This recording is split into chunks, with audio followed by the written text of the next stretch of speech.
তোমার ভাবনা তুমি ভাবো। এই পৃথিবী বড় স্বার্থপর, কারো হাতে সময় নাই। স্বার্থপর এই দুনিয়া, কারো হাতে টাইম নাই। এখন সবাই ব্যস্ত, উপার্জনের নেশায় সবাই পাগল, সবার লাখ লাখ টাকা দরকার। দুইটাই টাকার লোভে কিসের আল্লাহ কিসের খোদা বেটা, যা বেটা আখেরাত কিতাব। হুজুরের এসব কথা দূরে বেটা চলন, টাকার দরকার, টাকা দরকার, টাকা দরকার। আস্তাগফিরুল্লাহ। আখেরাত ভুলে গেলেন। আখেরাত ভুলে গেলে আখেরাত হবে না। কথা বলেন না ভাই? মৃত্যু ভুলে গেলে মৃত্যু হয় না, কবর ভুলে গেলে কবর হয় না। তো এই পৃথিবীর যত বড় বড় জালেমরা, পাপীরা আখেরাত ভুলে গেছে, তো তারা এখনো পৃথিবীতে আছে তো? নমরুদ আছে তো, কারুন আছে তো, ফেরাউন আছে তো। কারুনের চাইতে বেশি সম্পদ তো আর কারো হবে না। ওয়া আতাইনাহু মিনাল কুনুজি মা ইন্না মাফাতিহাহু লাতানূউ বিল উসবাতি উলিল কুওয়া। আল্লাহ বলে, কারুনকে আমি এত সম্পত্তি দিয়েছি বান্দা, শোনো, তার সম্পত্তির শুধু চাবি বহন করার জন্য 70 জন সামর্থ্যবান মজবুত যুবকের পিঠ বাঁকা হয়ে যায়। এটা হলো বিশুদ্ধ তাফসীর। মানে 70 জন যুবক কাঁধে করে চাবি বহন করত। ফলে সিমেন্টের বস্তা যেরকম 50 কেজির বস্তা ট্রাকের থেকে গোডাউনে নেওয়ার জন্য কেউ যখন কাঁধে লয়, ওই রকম তার যেমন পিঠ বাঁকা হয়ে যায়, এই রকম চাবির বোঝা বহন করতে গিয়ে যুবকের পিঠ বাঁকা হয়ে যেত। এ তো কোরআন শরীফের আয়াত।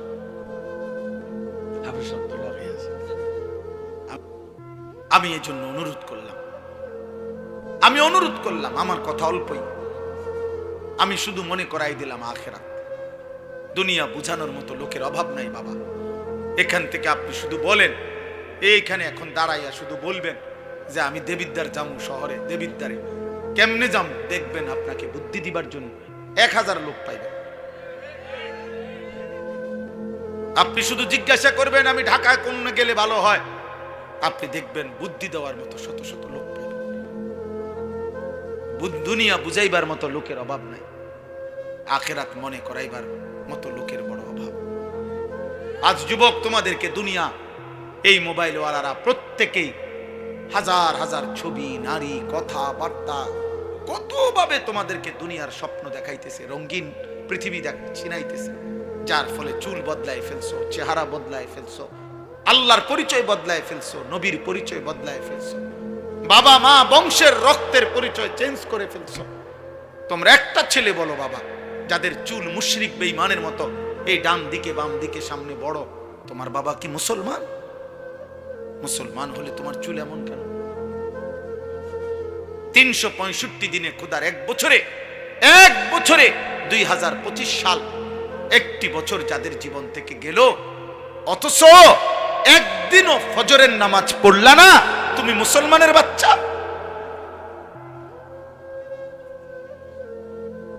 মুসলমানের বাচ্চা এত বড় নিকৃষ্ট হয়, একদিনও নামাজ পড়বে না? আহা, আফসোসের ব্যাপার। এত বড় পাষাণ, এত বড় নির্মম, এত বড় বেয়াদব। আহা, মুসলমানের ঘরে ঘুমায় কেন? মা কোথায়, বাবা কোথায়, দাদা কই, দাদি কই, নানা কই, নানি কই, চাচা কই, মামা কই, ফুফা কই?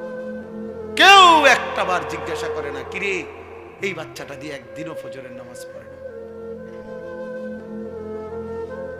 16 বছর, হ্যাঁ, ডরে মাতে না, কাপুরুষ। 14 বছরের পুতের লগে হেবড়া পারে না, কাপুরুষ মিয়া, ডরে মাতে না। না, আসল কথা হইল, উনার হিসাব হইল ডরে মাতে না কি, উনি তারে বলে 18 বছর বয়সের যে কিতা করবি পরিষ্কার ক, পড়লে পড়বি নাকি দোয়ানদারি করবি নাকি বিদেশ যাইবি, বুঝছি তোমার এদি হইতো না, আমার টেয়ার দরকার। আপনি এটা মিলাইতেন, কেমনে মিলাইছেন তার লগে?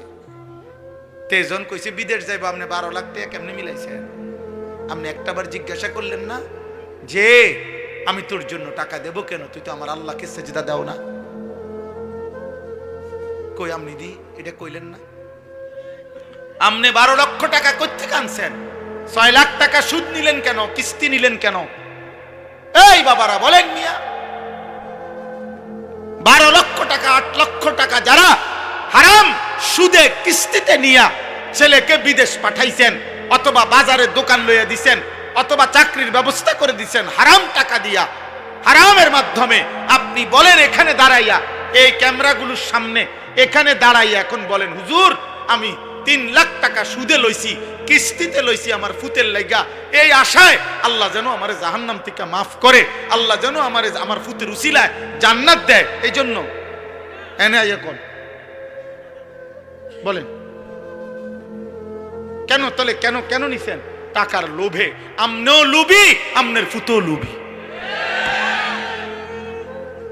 সম্পদের লোভে, টাকার লোভে, দুনিয়ার লোভে আপনি বুড়া হইছেন, কিন্তু আখিরাত মনে পড়ে নাই। বলেন নাই তো? আপনি এখানে কোন দাঁড়াইয়া বলেন, প্রতিবাদ করেন, এখানে আসুন, এখন বলেন কেন হারাম নিছেন? গত 30 বছর ধরে ওজনে কম দিছেন কেন? আখিরাতের আশায়। কথা বলেন না কেন? আজকে 10-20 বছর ধরে কিস্তি নিচ্ছেন কেন? আখিরাতের আশায়। তাহলে আপনি বয়স্ক লোক, আপনি আখিরাত ভুললেন কেন? আপনি ফুলার বাপ, আপনি আখিরাত ভুললেন কেন? তা আপনি যদি আখিরাত ভুলে যান, আপনি যদি বিড়ি খান, আপনি যদি গালি দেন, আপনি যদি ঠিক মতো নামাজ না পড়েন, মা যদি পর্দা না করে, তো সন্তান কি শিখবে? বলেন আখলাক শিখবে কার থেকে? সে তো এটাই বুঝবে উপার্জন এভাবেই করতে হয়, জীবন এভাবেই চলতে হয়। অতএব আমার কথা শেষ, এতটুকুই কথা, আমি শুধু এতটুকুই বললাম। আমরা মনে রাখতে হবে, শুধু দুনিয়া দিয়া যে হিসাব মিলাইয়া কবরে গেছে, খোদার কসম তার ঠিকানা জাহান্নাম। শুধু দুনিয়া মিলাইয়া গেলে, শুধু দুনিয়া মিলাইয়া গেছেন, শুধু দুনিয়া মিলাইয়া গেছেন, তার ঠিকানা জাহান্নাম। আখিরাত শুধু 10,000 দান করছেন, মসজিদে 4টা ফ্যান দিয়ে লাইছেন, এতটুকুর মূল্যে জান্নাত না? না না, জান্নাতের মূল্য এই 4টা ফ্যানের দাম 3-4-12,000 টাকা। কি ভাবছেন আখিরাত এতটুকু? হ্যাঁ, ইমাম সাহেবের যে 2-4 বেলা ফার্মের মুরগি দিয়ে ভাত খাওয়াইছেন, আখিরাত এই কত গেছে মোট নিজ্ঞান ইমাম সাহেব টেয়া নিজ্ঞান দরকার নাই। বাবুরে আপনি রেটে হাত দরকার, আপনার খানারও দরকার নেই। হ্যাঁ, আস্তাগফিরুল্লাহ। আখিরাতে তো মামুলি, বলে আখিরাতে তো সামান্য হয়ে গেল। 1.25 লক্ষ আম্বিয়া জাহান্নামের ভয়ে কাঁদছে, 1.25 লাখ আম্বিয়া আখিরাতের ভয়ে কাঁদছে, হাসরের ময়দানের ভয়ে কাঁদছে। অথচ নবীরা মাসুম, নবীদের কোনো গুনাহ নাই, নবীরা নিষ্পাপ, কিন্তু কাঁদলেন কেন? আউলিয়ারা কাঁদলেন কেন? সমস্ত আউলিয়ারা বুজুর্গরা কেন কাঁদে? তাহাজ্জুদের সেজদায় আল্লাহর প্রিয় বান্দারা কাঁদে কেন? নামাজ পড়ে নাই এই জন্য? নামাজ তো উনি পড়ছেই, 5 ওয়াক্তও পড়ছে, তাহাজ্জুদও পড়তেছে, উনি জিকিরও করে, তাসবিহও পড়ে, দানও করে, সাদাকাও করে, আল্লাহরেও ডাকে, কোরআনও পড়ে, হালাল হারামও মাইনা চলে, এরপরও কাঁদে কা? কবুও ভয় করে। আখিরাত বড় ভয়ানক, আখিরাত বড় ভয়ানক।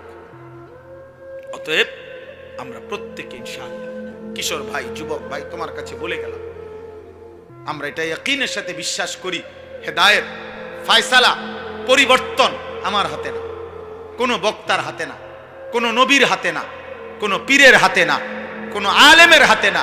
খোদার কসম, পরিবর্তন, হেদায়েত, জিন্দেগি জান্নাতমুখী, এটা আল্লাহর ফয়সালা।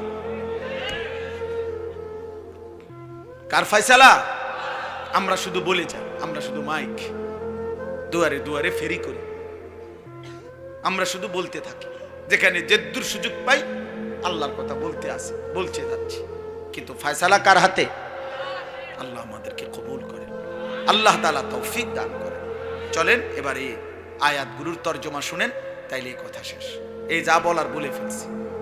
আল্লাহ তাআলা বলতেছেন সূরা ইউনূস 10 নম্বর সূরা 11 নম্বর পারা, আল্লাহ তাআলা বলেন, যাদের মধ্যে 4টি মন্দ অভ্যাস, তাদের ঠিকানা নিশ্চিত জাহান্নাম। 1, ইন্নাল্লাযীনা লা ইয়ারজুনা লিকাআনা, যারা আখিরাতে আমি আল্লাহর সাক্ষাৎ তথা জান্নাত কামনা করে না, চায় না, এ নিয়ে তাদের কোনো ভাবনাই নাই, প্রস্তুতি নেই। 2, ওয়ারাদু বিল হায়াতিদ দুনিয়া, প্রতিনিয়ত দুনিয়া পেয়ে যারা খুশি হয়ে গেছে। 3, ওয়াতমাআন্নু বিহা, যেটুকু দুনিয়া অর্জন করেছে এতটুকু পেয়ে তারা নিশ্চিন্ত হয়েছে। আল্লাহর রহমতে, আল্লাহর দয়া, আল্লাহ যে দূর দিছে সারবে, আল্লাহর রহমতে দোয়া করে হুজুর, আল্লাহর রহমতে তারা 3 জন বিদেশ, 4টা মাইয়া বিয়া দিছি, আল্লাহর দয়া এখন বাড়ি করছি, 4 রুম, 2টা বাথরুম করছি, ভিতরে বাথরুম দিও টাইলস। হ্যাঁ, আল্লাহর রহমতে আপনাকে দোয়ায় হুজুর রাস্তার লগে কত জায়গা লইছি, ব্যাংকও আল্লাহর দয়া, আল্লাহর রহমতে লাখ 10 টাকা জমাইছি। আর কি, এই অল্প এই বয়সে আল্লাহ অনেক দিছে, আর কোনো টেনশন নাই। এই যে নিশ্চিন্ত, দুনিয়া পেয়ে কি হয়ে গেছে, নিশ্চিন্ত, আর কোনো টেনশন নাই। আর শুধু টেনশন আছে 2-1 বুড়া মিয়ার, ওই নাতিগারে যদি বিয়ে করে থাকতো। হ্যাঁ হ্যাঁ, কিছু বুড়া আছে মরে না এই আশায়, নাতিগার বউগা যদি চাই যেতে, কারণ উনি জানে কবরে ওনারে জিজ্ঞাসা করবে আপনার নাতির বোন নাম কি। এটা যদি উনি না জান না যায়, তাহলে কবরে উত্তর দিবে কি? এই মাইয়াগারে যদি বিয়ে দিয়ে যেতে পারতাম, এই বিল্ডিং খান যদি শেষ করতে পারতাম, আরে তার চাচাই কইলো এই জমিয়ান বেচবো, আজ 2 বছর ঘুরাইতে আছে, বেচবো বেচবো কইয়া এই জমি খান কদ্দুর কিন্না বাড়িটা যদি মিলাই দিয়া যাইতে পারতাম কবরে, আর কোনো দুঃখ নেই। হ্যাঁ, কলজানা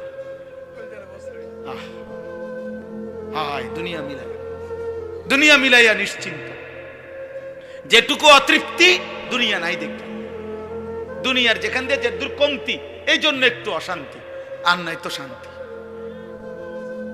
ওয়াল্লাযীনা হুম আন আয়াতিনা গাফিলুন, আর শেষ হলো আল্লাহ বলে, প্রতিনিয়ত আমার আয়াত, আমার বিধান, আমার হুকুম, আমার কোরআনের ব্যাপারে যারা গাফেল, আল্লাহ নাই, নামাজ নাই, সেজদা নাই, হালাল হারাম নাই, আমার কথার আনুগত্য নাই, আমার রাসূলের অনুসরণ নাই, এই 4টা, যারা আমি আল্লাহর সাক্ষাৎ জান্নাত চায় না, যারা প্রতিদিন দুনিয়া পেয়ে খুশি, যারা যেটুকু দুনিয়া অর্জন হয়েছে তাতে নিশ্চিন্ত, আর যারা আমি আল্লাহর আয়াত বিধানের ব্যাপারে গাফেল, আল্লাহ বলেন উলাইকা মাওয়াহুমুন নারু বিমা কানু ইয়াকসিবুন, তাদের সারা জীবনের সমস্ত চেষ্টা অর্জন মেহনতের বিনিময়ে আল্লাহ বলে তাদের ঠিকানা শুধুই জাহান্নাম, জাহান্নাম, জাহান্নাম। এই যে কোরআন শরীফের আয়াত, জাহান্নাম। আমনি ফেরেশতারে জিঙ্গাইন যাইয়া, ফেরেশতা আও কিতা কোন আমি জাহান্নাম কা আমার বিল্ডিং? ফেরেশতা বলবে এই কারণে। হ্যাঁ, আমার জাহান্নাম কেন? আমি না টাইলস লাগাইছি ঘরে। ফেরেশতা বলবে এই কারণে। নামাজ কই, সেজদা কই, হালাল হারাম কই, পাক নাফাক কই, পর্দা পুশিদা কই, দ্বীন কই, শরীয়ত কই, আল্লাহ কই, রাসূল কই, আখিরাত কই। অতএব আব্বা খামখেয়ালি করবে। কোন এক ছেলেও যদি বুঝো তুমি বদলাও, একজনও যদি বদলাও, বদলাবে তো আল্লাহ।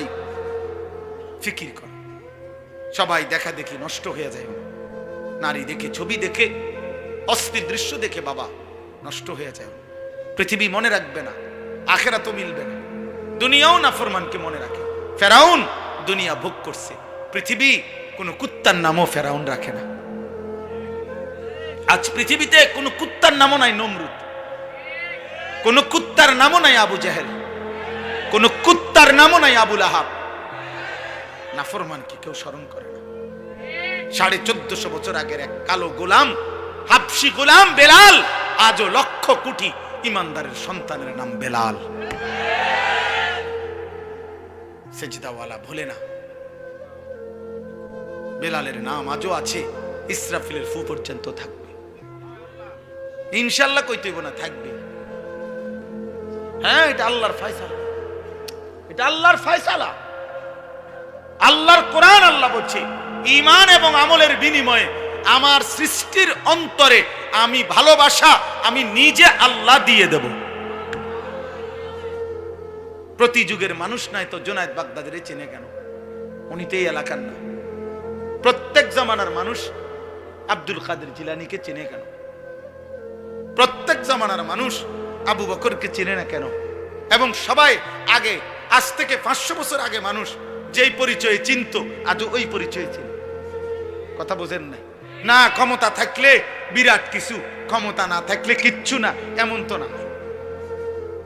ক্ষমতার পরিবর্তনে বাইজিদ বুস্তামির ইজ্জতের পরিবর্তন হয়েছে? ক্ষমতার পরিবর্তনে আব্দুল কাদের জিলানীর ইজ্জতের পরিবর্তন হয়েছে? হ্যাঁ, হয় না, হবে না। কলিজায় কলিজায় ভালোবাসাই থাকবে ইনশাআল্লাহ। এজন্য আমি বলছি 1000 বছর পরের বাচ্চাও, আগামী 1000 বছর পরে আমার বাংলার জমিনে যেই বাচ্চাটা জন্ম নিবে, ও যখন 10 বছর হবে ইনশাআল্লাহ শহীদ শরীফ উসমান হাদি রাহমাতুল্লাহ আলাই এই যুবকের নাম সেও জানবে, সেও শ্রদ্ধা করবে। মনে রাখো, 1000 বছর পরেও পৃথিবী তাকে চিনবে। হাদি মরবে না। আর ওই পাপী তার হত্যার সাথে যাদের জড়িত, ওই বেঈমান নাফরমানদের নাম পৃথিবীর কেউ নেবে না, কেউ নেবে না, পলাইয়াও যাইতে পারবে না। শেষ পর্যন্ত রবের ফয়সালা যেখানে, সেখানে সে নিশ্চিত বেইজ্জতি হবেই হবে ইনশাআল্লাহ। আর ইমানদার হাদির পবিত্র রক্ত থেকে লক্ষ কোটি সাহসী ইমানদার যুবক দেশপ্রেমিক তৈরি হতেই থাকবে। হ্যাঁ, প্রয়োজনে জ্বলে উঠবে ইনশাআল্লাহ। আমার মাটির লোক কম, আমার এরিয়া কম, আমার মাতৃভূমির সীমানা কম, আমার মাতৃভূমির জনসংখ্যা কম হইতে পারে, কিন্তু ইনশাআল্লাহ ভারতীয় বেঈমানদের 100 কোটির মোকাবেলায় আমার দেশের লক্ষ ইমানদার যুবকই যথেষ্ট। বেটা, এটাই সত্য। তোমরা জানো না, জানো না, প্রতি রাতে প্রতিদিনে আমার এই বাংলাদেশেও ইমানদার যুবক সাজদাওয়ালা, তাহাজ্জুদওয়ালা, আল্লাহকে ডাকে এমন লক্ষ কোটি যুবক এই জমিনে আছে, ছিল, থাকবে। দুই একটা মদখোর, নেশাখোর, জুয়াখোর, নারী ছবি, মোবাইলের অস্থির দৃশ্য তোরা যারা দেখোস বেটা, তুই মনে করিস না পৃথিবী পুরাটা দেশ তোমার মতো অপদার্থে ভরে গেছে। তুমি দেখো আরে তোমার লগের গুণরে, আমরা ইমানদার দেখি, আমাদের সাথে খবর আছে, আমরাও জানি। তুমি চরিত্রহীন রেই খুঁজে পাইবা, কারণ তুমি তো চরিত্রহীন। তুমি আরেকটা নেশাখোর রেই পাইবা, তুমি আরেকটা ফুট্টাখোর রেই খুঁজে পাইবা, তুমি আরেকটা গাঁজাখোর রেই পাইবা। আর ইমানদারকেই খুঁজে পাবে, তাহাজ্জুদওয়ালাই খুঁজে পাবে। আর খবিসে খুঁজে পাবে। আল্লাহ কোরআনে বলছে কিনা, খবিস কাকে পাবে? খবিস আরেক খবিস পাবে। আল্লাহ পাক বলছে খবিসের বউ খবিস, খবিসের স্বামী খবিস। তুই চরিত্রহীন বেটা, তোর স্ত্রীও দেখবা চরিত্রহীন।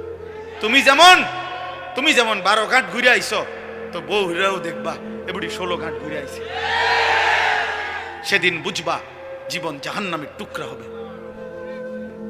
আমি বলে গেলাম আজকে আমরা সবাই, বেশিরভাগ নওজোয়ান, তোমরা আত্মপূজা অর্থাৎ এই পরিমাণ যে মোবাইল, ফেসবুক আর এই বড় মোবাইলের আসক্তিতে নিজেদেরকে এক ধরনের উদ্ভ্রান্ত বানায় ফেলছো।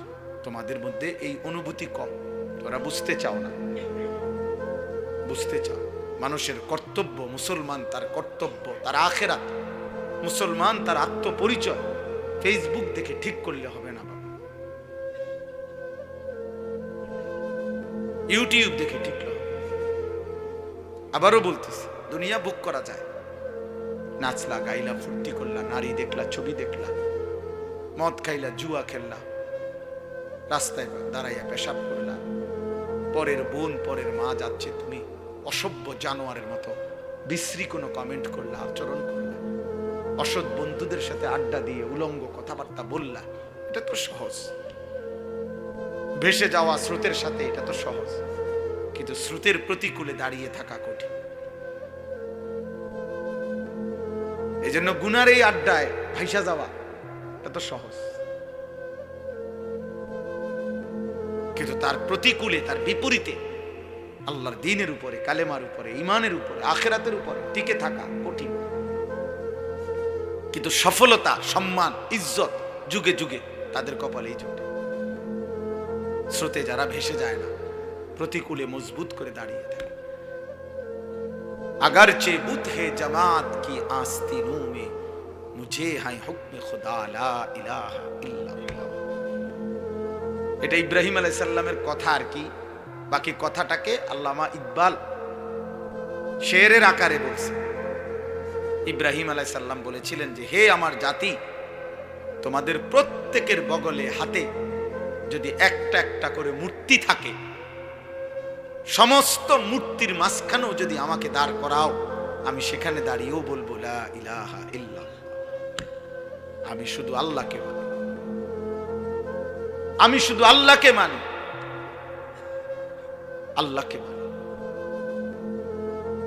যার কারণে নমরুদের আগুনের কুণ্ডুলির মুখেও উনি 1 সেকেন্ডের জন্য আল্লাহকে বলেন। তাফসীরের মধ্যে আছে 4 জন ফেরেশতা, শ্রেষ্ঠ ফেরেশতা জিব্রাইল, মিকাইল, ইসরাফিল, আজরাইল, এই উনারা পর্যন্ত ইব্রাহিম আলাইহিস সালামের আগুনের কুণ্ডুলিতে ফেলবার সময় উনারা আসছিলেন সামনে। 4 ফেরেশতা আয়েশা বলছিল, ইব্রাহিম তুমি যদি আমাদের কাছে সাহায্য চাও, আমাদেরকে যদি সাহায্য চাও, আমরা তোমাকে এই ফেরাউন আর নমরুদের আগুনের কুণ্ডুলি থেকে এক্ষুনি আমরা তোমাকে উদ্ধার করব। ওনারা ফেরেশতারা বলছে, তাফসীরে আছে, আমরা পড়ছি। ইব্রাহিম আলাইহিস সালাম তখনও ওই অবস্থায় ফেরেশতাদেরকে বলছে যে, হে ফেরেশতারা, আমি যার জন্য আগুনে পড়তে যাচ্ছি তিনি আমাকে দেখেন? তো তারা বলল, অবশ্যই দেখেন। তো তিনি বললেন, তাইলে তোমরা সরো, যার জন্য আমি আগুনে পড়তে যাচ্ছি, ফেলানো হচ্ছে আমাকে, আমার জন্য তিনিই যথেষ্ট। হাসবি আল্লাহ, এইটা ইব্রাহিম আলাইহিস সালাম বলছে, আমার জন্য আল্লাহই যথেষ্ট, সরো, তোমরা লাগবে। এই জন্য কোরআনে আছে, আল্লাহ তাআলা আরশ আজিম থেকে সরাসরি বলছে, ইয়া নারু, হে আগুন। আমার বন্ধু ডাইরেক্ট সাহায্য চাইছে, ইব্রাহিম ডাইরেক্ট আমারে বলছে। অতএব জিব্রাইল, মিকাইল, ইসরাফিল, আজরাইল কোন ফেরেশতা দিয়ে আজকে আমি আল্লাহ সাহায্য করব না। আমি আল্লাহ ডাইরেক্ট বললাম, আগুন তুই ঠান্ডা হয়ে যা। আল্লাহ তো ফেরেশতাদেরকে বলতে পারতো যে ওরে সরায় আন, ইব্রাহিমকে নিয়ে আয় ওখান থেকে। আমার বন্ধু তোমাদের কাছেও সাহায্য চায় না, ফেরেশতার কাছেও। এই জন্য আব্বা এটা বুঝতে শিখো। তোমাদের অগণিত ছেলে, মাশাআল্লাহ অনেক ছেলে তোমরা এখানে, বাকি এ কথা স্পষ্ট, তোমাদের অধিকাংশ ছেলে, তোমরা সর্বোচ্চ 20 কিলোমিটার জায়গার ছেলে। আমার তো আন্দাজ আছে তোমরা সারা বাংলাদেশ থেকে আসো নাই, তোমরা পার্বত্য চট্টগ্রাম, উত্তরবঙ্গ, নর্থ বেঙ্গলের মানুষ না, তোমরা খুলনা, বরিশালের না, তোমরা এই অঞ্চল, হয়তো সর্বোচ্চ একটা ইউনিয়নের ভিতর থেকে আসছো। এই এতটুকু জায়গার ছেলে, তোমরা একটা ছেলে দাঁড়ায়া দেখো, তোমরা যে কয়জন ছেলে এখানে আসছো, যদি 1000 ছেলে হয়, 950 ছেলের চেহারায় নামাজের কোনো চিহ্ন নেই। হায় মুসলমানের বাচ্চা, এত বড় অসভ্য বেয়াদব কেমনে হইল?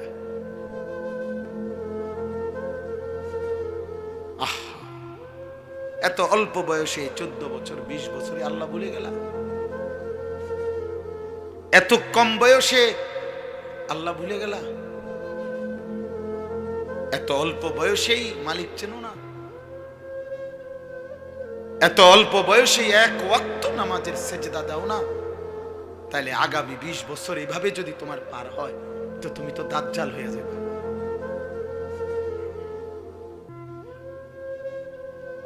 তুমি আর ইবলিস তো বরাবর হয়ে যাবে, তুমি আর শয়তান ইবলিস তো বরাবর হয়ে যাবে।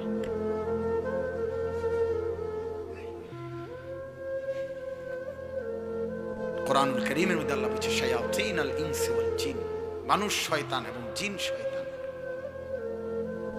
মানুষ শয়তান জিন শয়তান। তো মানুষ শয়তানকে নাফরমান, কথা বলেন, মানুষ শয়তান কে? তাই নাফরমান, পাপী, হারামখোর, আল্লাহর দুশমন, সেজদাবিহীন নাফরমান। আল্লাহ চেনে না, আখিরাত চেনে না, মালিক চেনে না, বন্দিগি চেনে না, গোলামি চেনে না, সেজদা চেনে না। আপনারা যারা এবার সাথে যারা বাবা আছেন, অভিভাবক যে কয়জনই আছেন, ছেলের বাপ, ছেলের দাদা, না না এমনও যারা আছেন, এবার আপনারা কদ্দুর আপনাদের ডানে বামে আপনাদের ছেলেদেরকে দেখেন, আপনাদের সমাজ আপনারা দেখেন, আপনাদের এলাকা আপনারা আন্দাজ করেন, আপনারা দেখেন। আপনারা অগণিত বুড়া মানুষ, আপনাদের জীবনে আর কোনো কাজ নাই। আপনারা জীবনটাকে কেউ চায়ের দোকানে, কেউ টেলিভিশনের আড্ডায়, কেউ গল্পের আড্ডায়, অথবা কেউ বসা বসা নায়নাত করলে তামসা শেষ। জিজ্ঞাসা করলে কেমন আছেন? হ ভালো আছি। জিফুত লইয়া খাইয়া পড়া আল্লাহর রহমতে ভালো আছি। 3টা ছেলে বিদেশ থাকে, মেয়েগুলো বিয়ে দিছি, বাড়িতে একটা বিল্ডিং করছি, হুজুর দোয়া করেন আল্লাহ ভালো রাখছে। মানে বিয়া, বিল্ডিং, বিদেশ, বা তরকারি খাইতে পারতেছে, খালাস শেষ। মুসলমানের হিসাব কিতাব শেষ। কথা বলেন না কেন?